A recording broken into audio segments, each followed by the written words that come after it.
Hello, guys. Welcome to another episode of the Commerce Lab by Ecomcy, the place for everything related to Amazon FBA private label and e-commerce. My name is Vincenzo Toscano, founder and CEO of Ecomcy, and today we bring you a very special guest. His name is Josh Hadley, and he's the founder and CEO of basically a eight-figure business. That he has so much knowledge in the Amazon space that I think the amount of content strategies he's going to be sharing today is going to be mind blowing. Can't wait for that. And he's also host of the Ecom Breakthrough podcast, which is also an amazing podcast that I recommend everybody listening and viewing this episode right now to check it out. So, Josh, it's a pleasure to have you here today. How you doing, my friend? I'm doing great, Vincenzo. Thanks for having me here. I'm excited to be here. Thank you, man. Thank you for being here. When I saw everything you've been doing with your business and your journey so far, and where you basically are right now with the business, I thought to myself, the amount of knowledge that this guy has is definitely a lot, and I need to make sure I can get some of those gold nuggets, as they call them, to make sure we can, help those Amazon sellers out there that are in this journey to eventually, get to 7 or 8 figures. So it's a pleasure for me to have you here. Now, before we jump into all, the tips and strategies that I know a lot of people are waiting for those, I think the most important thing to, allow people to get to know you better is to learn more about your journey and, get inspired about where you got started and how you managed to achieve this eight-figure business. Yeah. Yeah. Yep. So I think the most important thing that I want to convey to your listeners is that I started just like you guys did, right? Learning in the trenches. I didn't even know, I thought it would be amazing one day if I could own $1 million business, let alone, crossing into the 8 figures for us last year. And so my advice to everybody is like, you can do it, set your mind, set your goals high, adjust your mindset, have a positive outlook. And at the end of the day, it's all about the hustle. And I'll kind of dive into my story briefly, but it's a story of just like simply never giving up. It's a story of testing out multiple things, failing at different things, and just going to and doubling down on the things that are working. So I did my MBA at the University of Utah, and my wife and I graduated from the University of Utah at the same time. I actually started my career at American Airlines. So I started there and I was there for 5 years, but it was, 6 months into working at American Airlines that entrepreneurial bug that I had. I had it inside me from like a young age, right? I was the kid with the candy stand on the corner of the street. And so it's never left me. And, 6 months in at American, I was like, hey, I need to, like, what are some other ways I could just make money on the side? Like, that was the main intent at the time. It wasn't like, hey, let's replace all of my income. Yeah. So we ended up starting a custom wedding invitation business with my wife. She's a graphic designer. Oh, good. And then I bet that made the whole thing much easier. Oh, for sure. Yeah. I mean, I can't attribute much of my success to just myself. Like, definitely, like, if I didn't have my wife and her creative, artistic, graphic design abilities, awesome. like, I wouldn't be where we are today for sure. Good. So yeah, that's where we got started, but we got to a point in that business of doing custom wedding invitation for clients that we couldn't scale any further because my wife was just tapped out. Like we were already booked out 6 months in advance just to work with her. Crazy. And that's a good issue to have.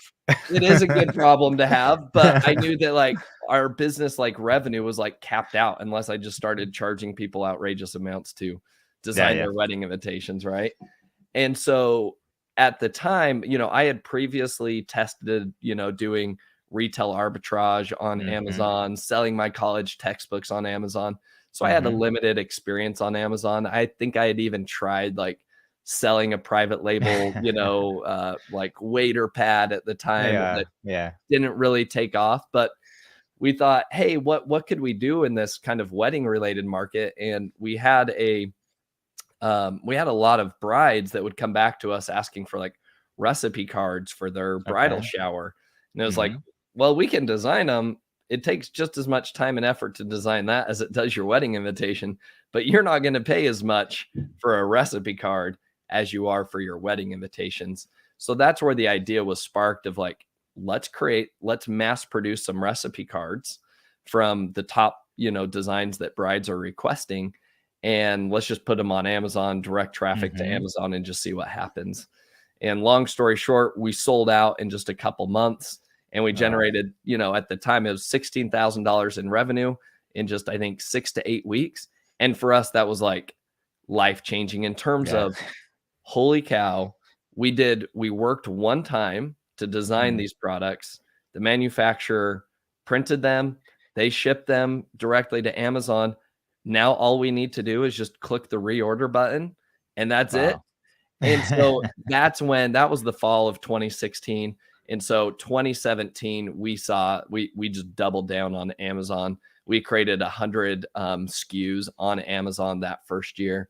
And we did over Mm. $1 million our first year on Amazon, just because Oh. I was like, I could see it, right? And I was like, Mm. if I launch another product and another one and another one, that this can continue to grow. And so here we are, 2023 now, and we've got over 1,300 different SKUs for our brand, and we've just continued to double down. But I would also say, I glossed over the fact that there were a lot of times where, I lost money, with Yeah. like the private label, other brand I tried to start, or even retail arbitrage. Like, I just kept trying different things over and over and over again.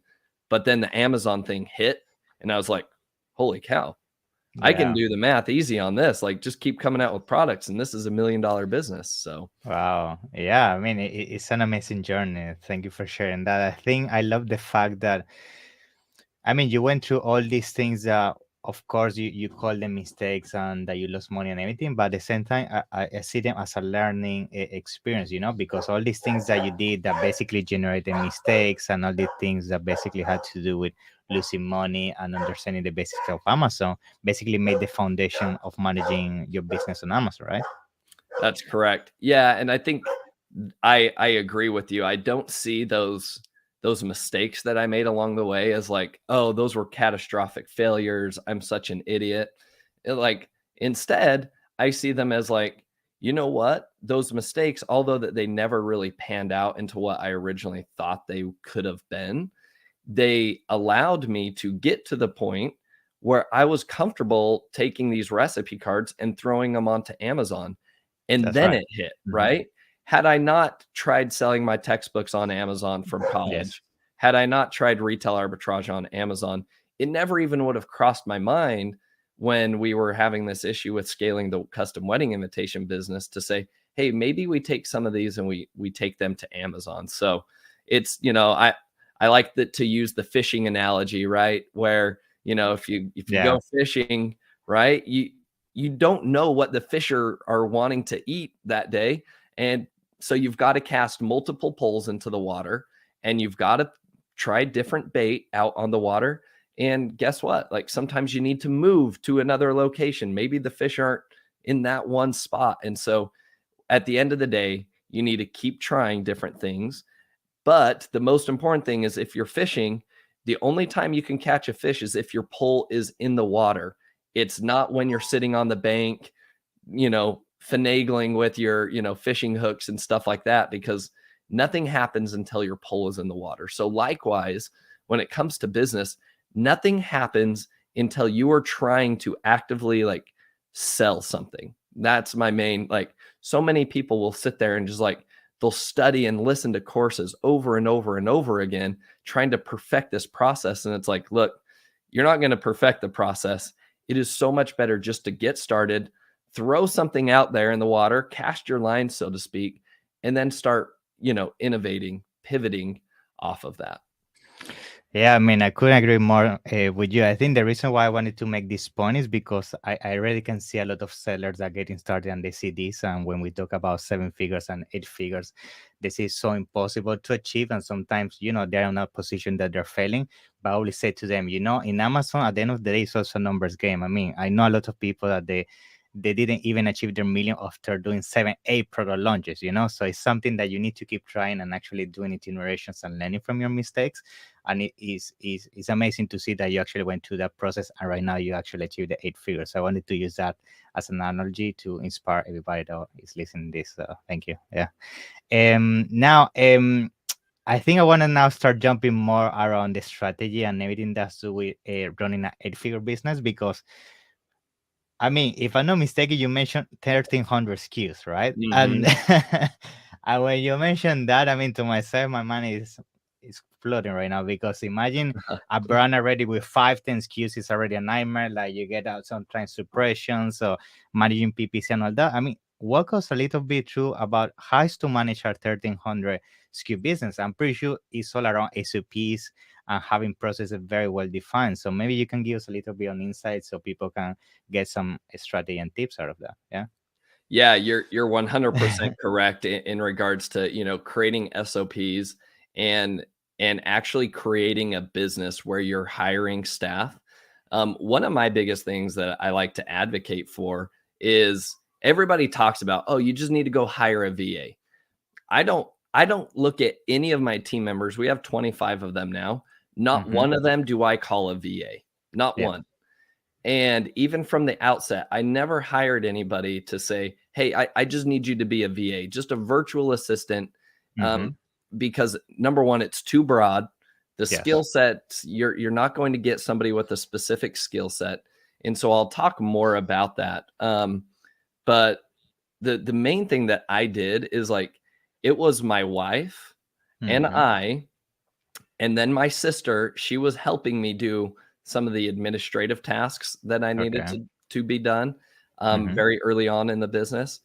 It was us for literally the first, let's see, we launched on Amazon the fall of 2016. And Mm-hmm. up until 2019 is when we Wow. really kind of started first hiring So you other were team making already members. 7 figures before hiring. Yeah, I did. Yeah. So 2019, we did over $5 million, right? Wow. And so there's number one, there's a lot you can do by Mm-hmm. yourself, Yeah. right? And at the same time, I was working full time at American Airlines throughout this Mm. entire process, right? Wow. That's I didn't crazy. I didn't leave American Airlines until August of 2019. You So wanted to have the backup just in I had case. a $5 million brand. Now, that's not net income, Yeah, that's of not course. profit For by sure. any Yeah. means.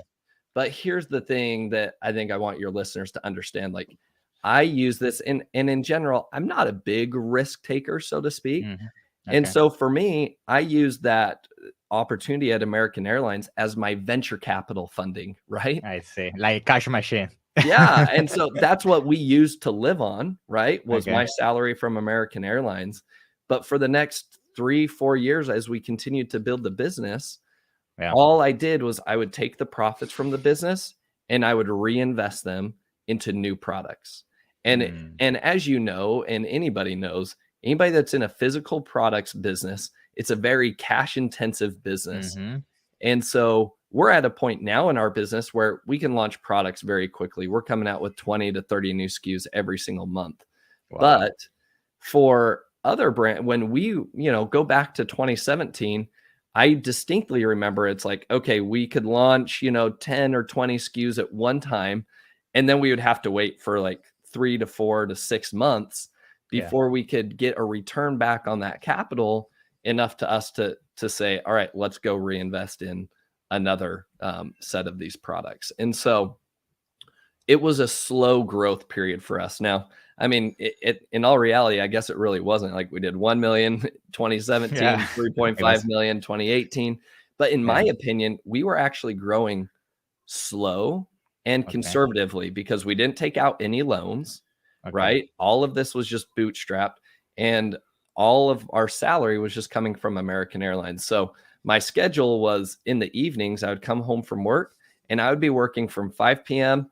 to 2 a.m. It's like I had two full-time jobs, but I would Yeah. sit Been there. down on the computer looking at new product ideas and communicating with the manufacturer and checking our inventory levels, right? And I did that for a good period of time, obviously.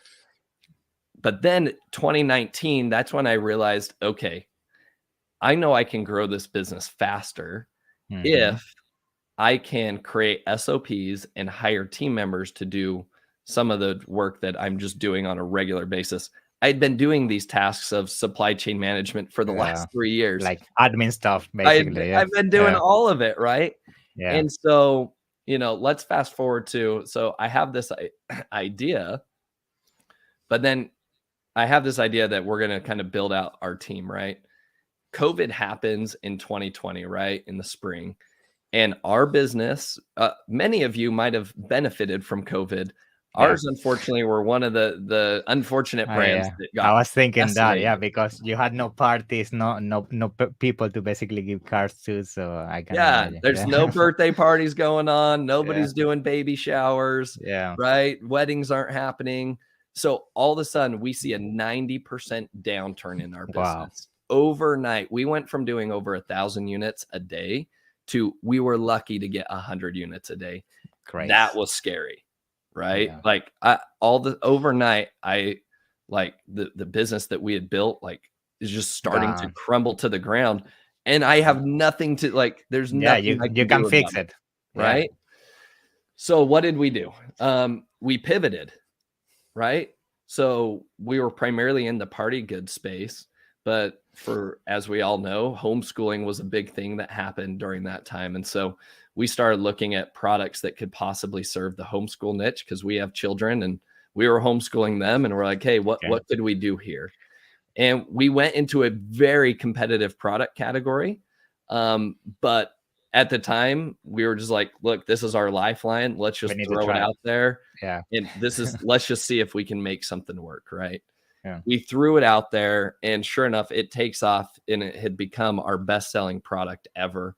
And Wow. we were like, oh my goodness. It was and slowly like parties had started coming back too. So like that helped. Everything combined. Yeah.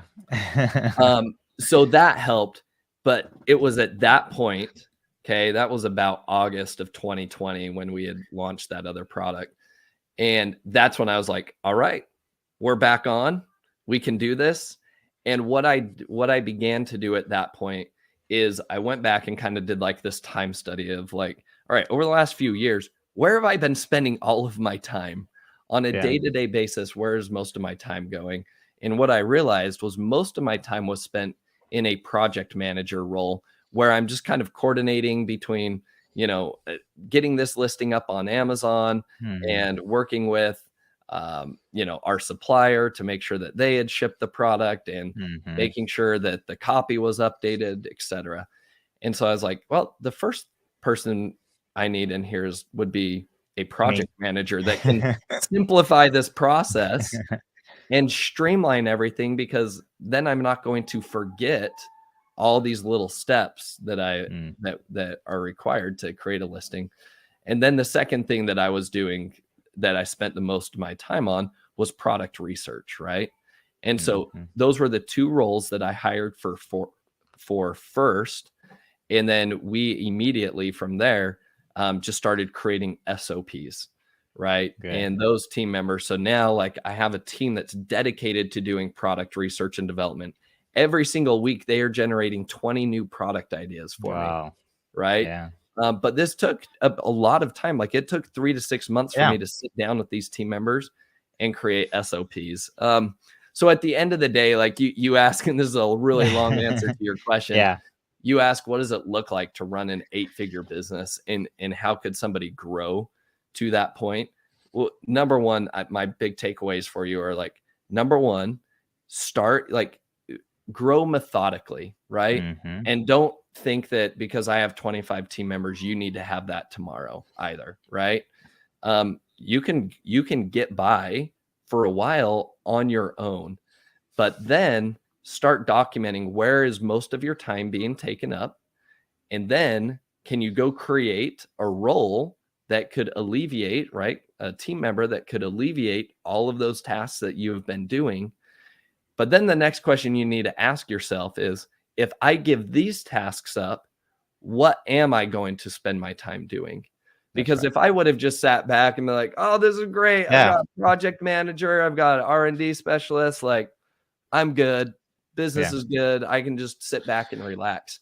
Instead, I said, if I can get this stuff off my plate, what it's going to allow me to do is Mm-hmm. to double down on actually doing more product research. Or in my case, it was I ended up diving further into PPC and better understanding PPC so that when we launch Okay. products, everything could be much more optimized. So I did that for a year. And then guess what? PPC was taking up most of my time. So I hired a PPC manager, right? And then PPC management was kind of streamlined, but then inventory management wasn't, right? And working with our suppliers and warehousing and all of that was starting to blow up. And so what did I do? Documented everything, and we Mm-hmm. brought on a VP of operations who actually has experience working at Procter and Gamble in their Wow. supply chain Okay. department, right? So what I've done is essentially like I've hired experts Mm-hmm. in various aspects to know for very specific reasons. And it wasn't so I could sit back and relax. It was so I could say, I need to offload supply chain management so that now I can do what? I'm going to now, for our business, focus on creating partnerships with influencers, creating kind of an affiliate program, getting published onto blogs, and even acquiring maybe some media assets, maybe some blogs Mm-hmm. or Facebook groups, so that we could point more external traffic to our already successful Amazon products and make that moat bigger around us. And again, so I'm just layering Yeah. time Love and it. time again, right? Yeah. Yeah, I mean, to be honest, the first big takeaway that I can take from this is the fact that you say multiple times already, which is basically go step by step and slowly. Because I also see this issue a lot in the Amazon community, that as soon as they see small revenue coming in, we're talking already in the four figure, five figures, they already think, oh, I need a team, I need Mm, so many people working this and this, and you're basically showcasing how you were 2 3 years in and you had nobody under your team besides your wife and your sister.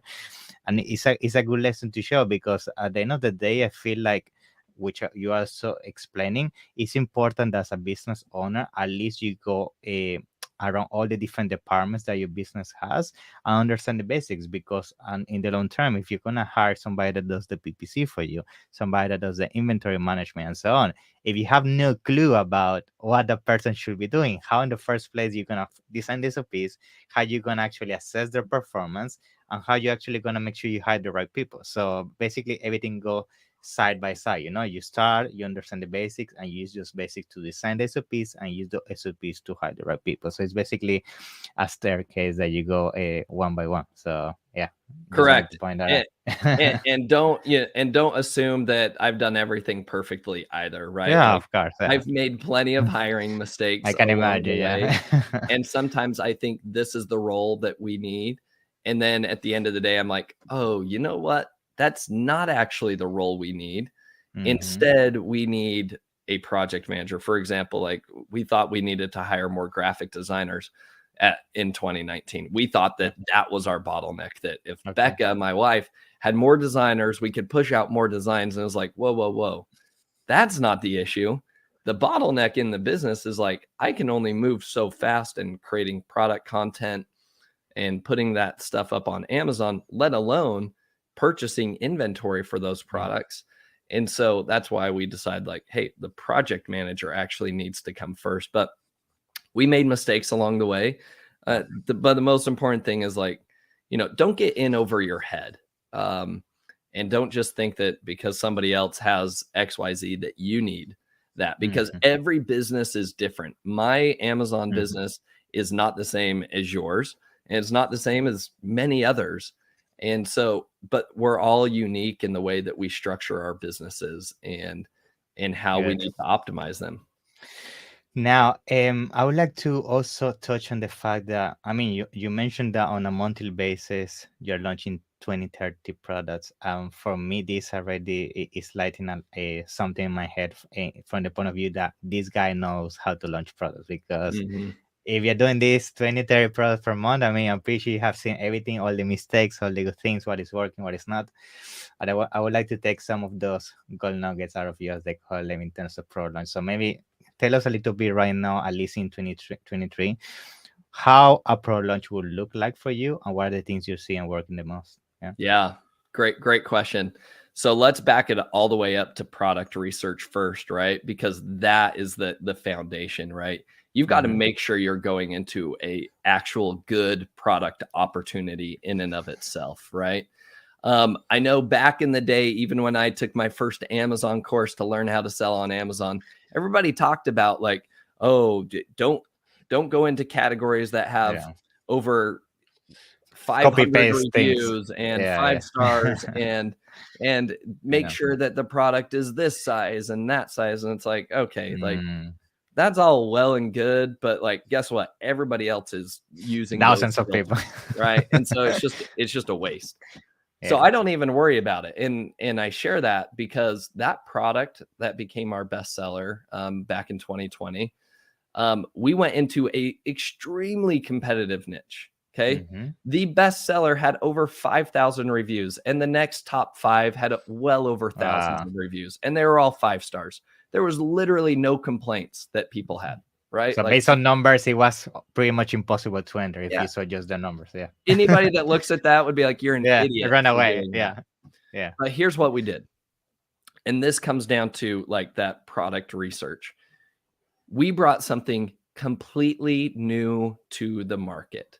Okay. We didn't create another Me Too product. What we did Mm-hmm. is we took a look at what was trending really well at home at like school supply stores. So we Okay. went to actual like physical stores. What's trending there? What themes and what type of products did we Mm-hmm. see that are like succeeding there? Because Mm-hmm. many of them were not on Amazon. Then we took a look at Etsy. Then we took a look at Pinterest and just Google images. And what we saw was a clear gap in what was being offered on Amazon.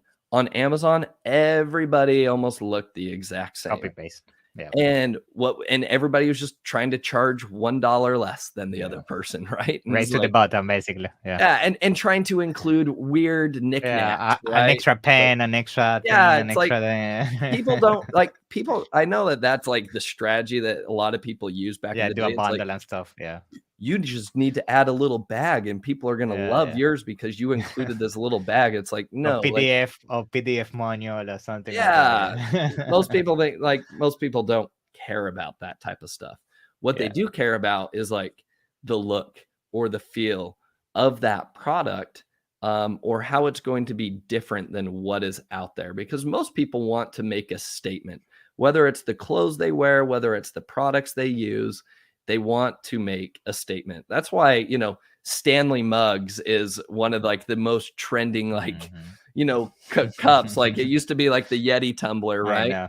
Yeah. But now it's this Stanley cup, and it's just odd, but it's different. The one thing that they did is it allows you to like put it in an actual cup holder in your Yeah. car. And Basic it's got stuff. the Yeah. skinny little, bottom to it, and then a nice handle on the side. And there's a wild market for it. I haven't Yeah. purchased one, but there's a market for it, right?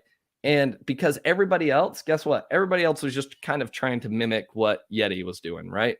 Typical shit. They're like, Yeah. here's the tumbler.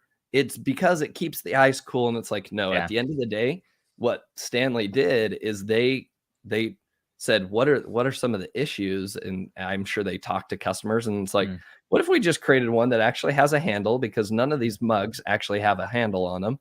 And then what if we make it so that it's easy for people to take in the car? Because honestly, these aren't very easy to take in the car. Yeah.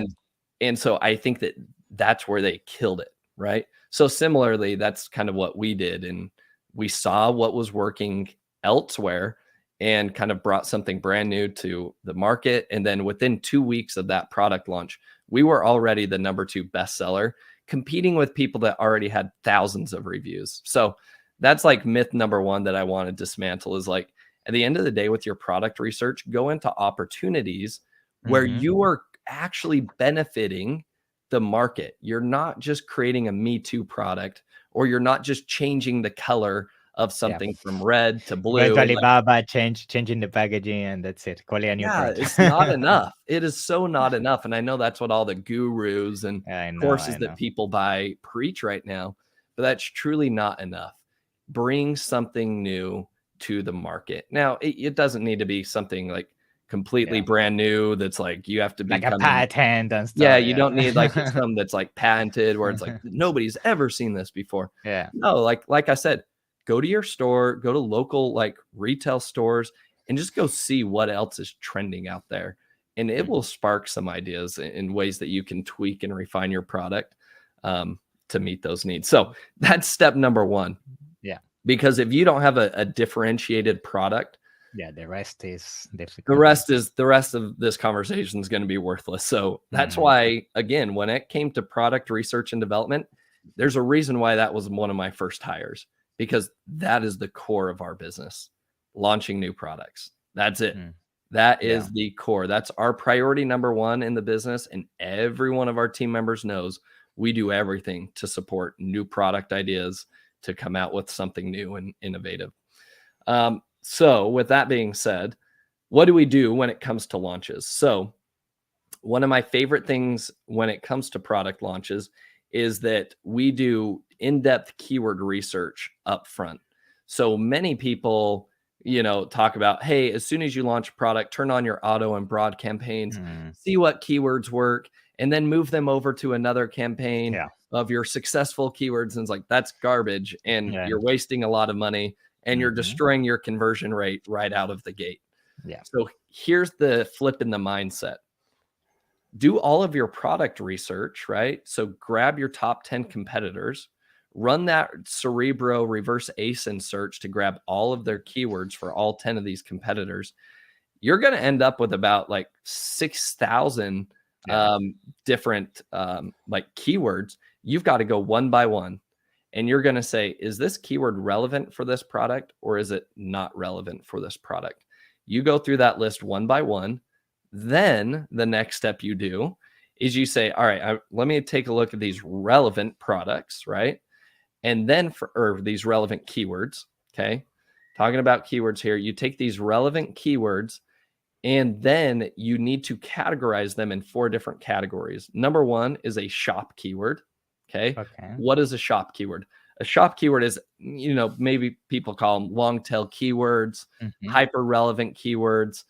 A shop keyword is like when somebody is searching for something, it is exactly what they're looking for. Okay. So Exactly the definition. Yeah. yeah, Mhm. so like in a good like collagen peptides, right? So if you're trying to sell a collagen peptide supplement, that comes in 2 different forms. You could get the pills or you could get the powder, right? A Mhm. shop keyword, if I'm selling the pills, for me would be collagen peptide capsules Mhm. or pills.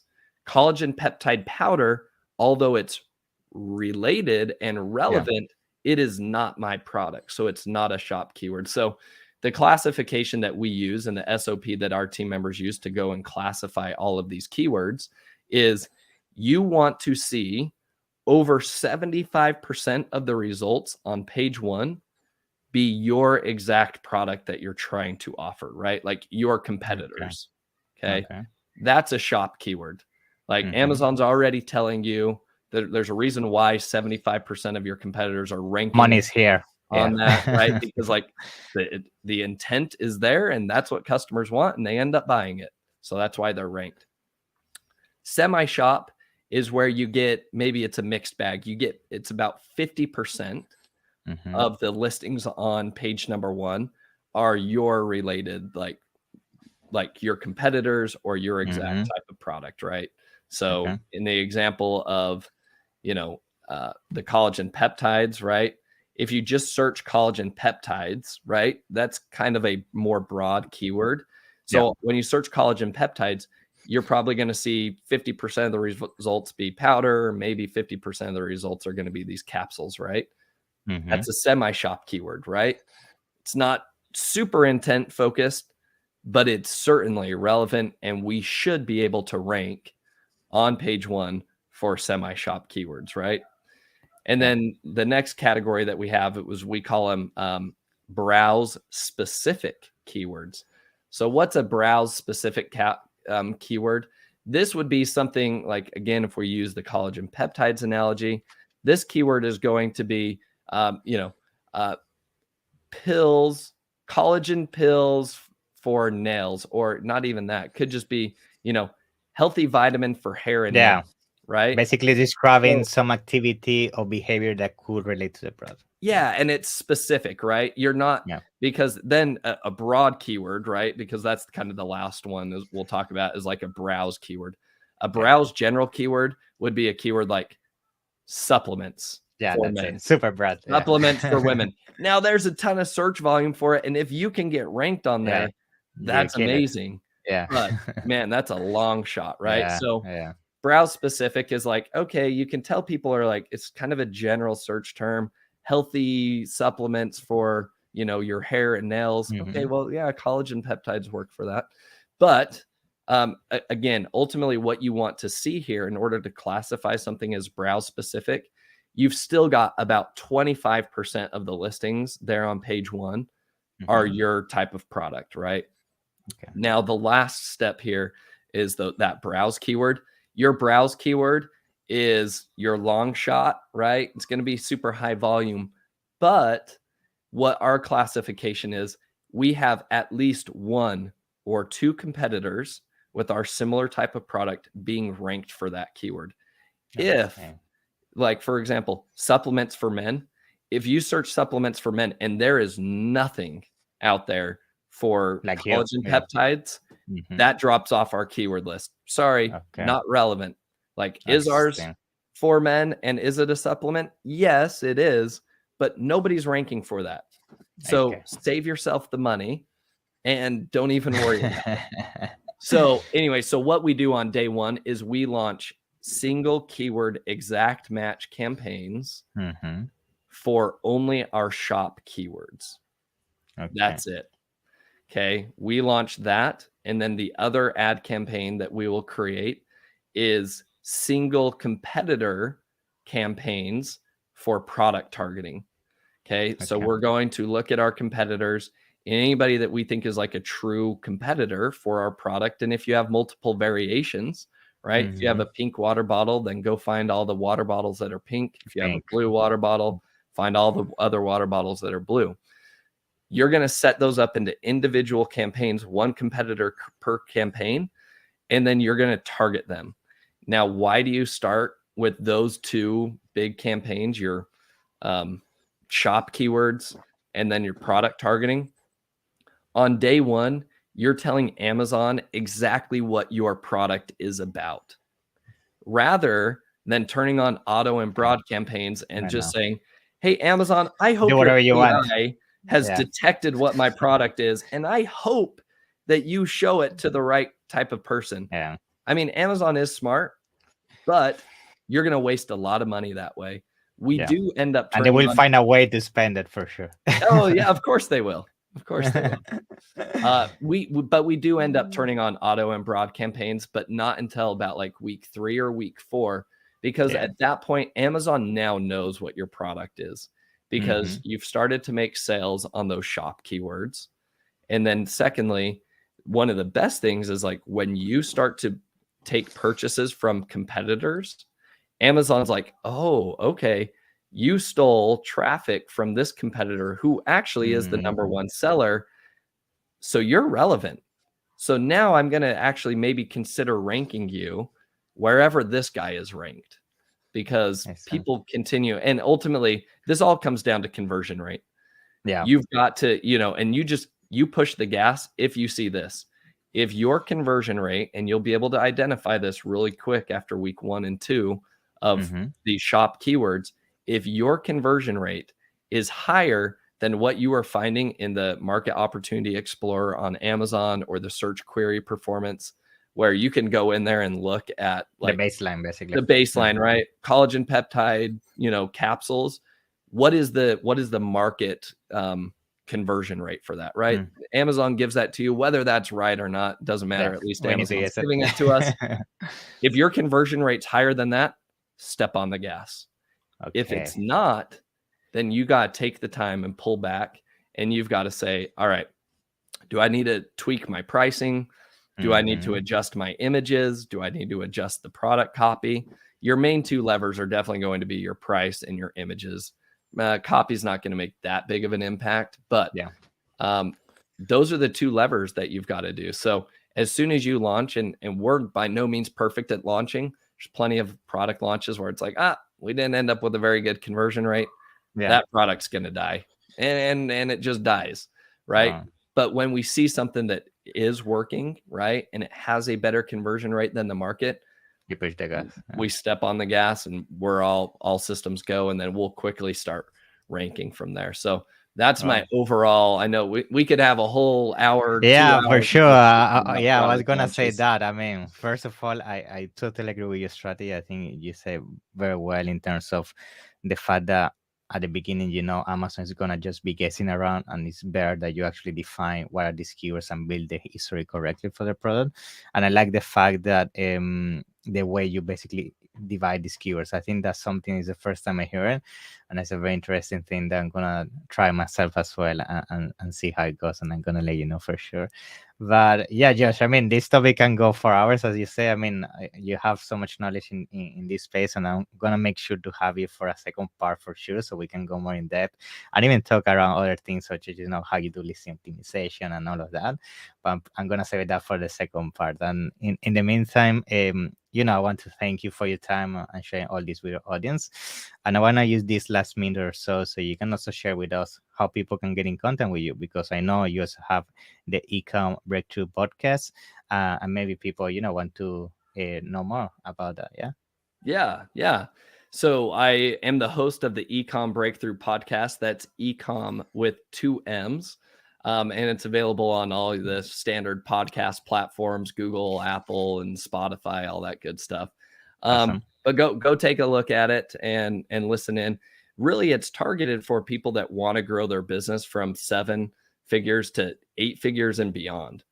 And what I try to do is share actionable strategies, just like I'm doing today. Yeah. To say, here are things you can actually go implement in your business today that's going to take your business to the next level. And so we've had, many experts on the podcast. We've had Kevin King on the podcast. Howard Ty's been on the podcast. Bradley Sutton, Stephen Pope, Roland The big Fraser. ones. We've got some guys that know what they're talking about. These are like industry leaders. Steve Simonson. These guys know what they're talking about, and they're kind of pulling back the curtains and sharing actionable takeaways for you to go implement in your business. And that's how I learned, right? Is by listening to a lot of podcasts, watching a lot of courses. And so just trying to give that back to the community, because I'm a believer that there's more than enough opportunities out there, and a rising tide rises all the ships at the same time. And if your followers have any questions, they can shoot me an email too at josh@ecombreakthrough.com. That's amazing. Thank you very much. Yes. Yeah. I think for sure, I think using these channels as a way of learning is key. I mean, that's also how I learn all the strategies and the things I know. And for sure, I recommend everybody that is listening this episode, go check her out, and share some good reviews for him as well. Yeah, on our behalf. So, Josh, it's been a pleasure. Looking forward to have you again in the future. And in the meantime, thank you, and have an amazing rest of the day. Yeah. Awesome. Thanks, Vincenzo. Take care.